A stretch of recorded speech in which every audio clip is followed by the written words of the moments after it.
第3集，许思田成陆继明秘书。陆继明突然朝柠檬怒吼了一声，所有人都屏住了呼吸，而柠檬也做好了要和他理论控诉的准备。谁料陆继明话锋一转，让柠檬到项目部报道，但只给他1个月的时间证明自己，若是1个月后柠檬干不出成绩，就必须老老实实回来给他继续当秘书。柠檬顿时松了一口气，可1个月实在太短，他便和陆继明讨价还价，最后在曾宇航的帮助下，成功将时间延长至3个月。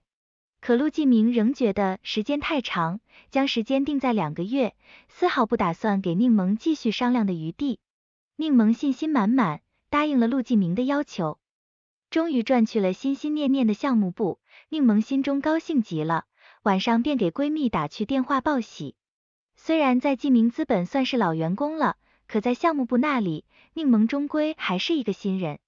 不过这几年柠檬也没有闲着，做了很多功课，她还是对自己有信心的。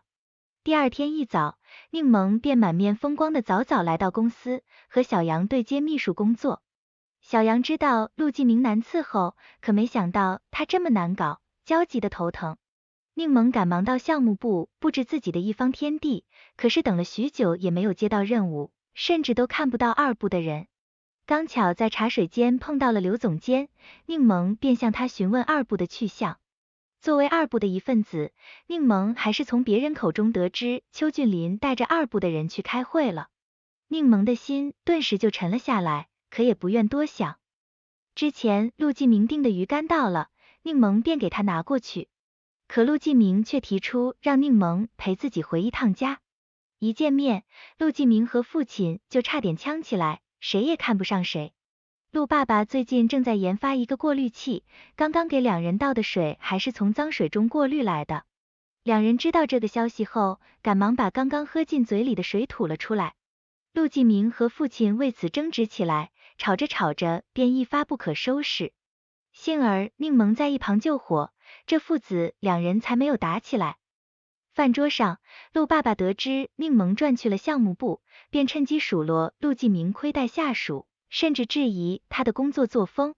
父子2人又争吵起来，最后饭也没吃一口就不欢而散。陆继明提醒柠檬，别以为自己父亲替他说1、2句好话就翘起尾巴，父亲那都是为了和自己较劲才这么说的。柠檬不由得翻了一个白眼。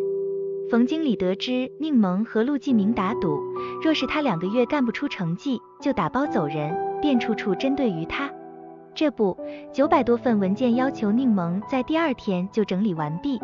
柠檬深知这是一个艰巨的任务，可他就是要明知不可为而为之，努力证明自己。夜静悄悄，公司里的人都走光了，只有柠檬的工位还亮着灯。第2天，柠檬将整理好的资料拿给邱俊林，可对方似乎并不在意。因为上次给石英做汇报的事情，邱俊林心中便对柠檬充满了敌视。这次整理资料一事便是他应允冯经理这么做的，可柠檬实在是将整理得十分完满，让他找不到一点可以大做文章的缺点。为了给柠檬使绊子，他将一个棘手的项目交由柠檬处理。得知陆继明身边缺一个合适的秘书，许思田便主动出击，亲自给陆继明当秘书。上班第1天，许思田便拿出大手笔，请全公司的人喝咖啡，一副老板娘的气势。陆继明有惊无喜，可却无可奈何，只好答应许思田给他1天的时候尝试秘书工作。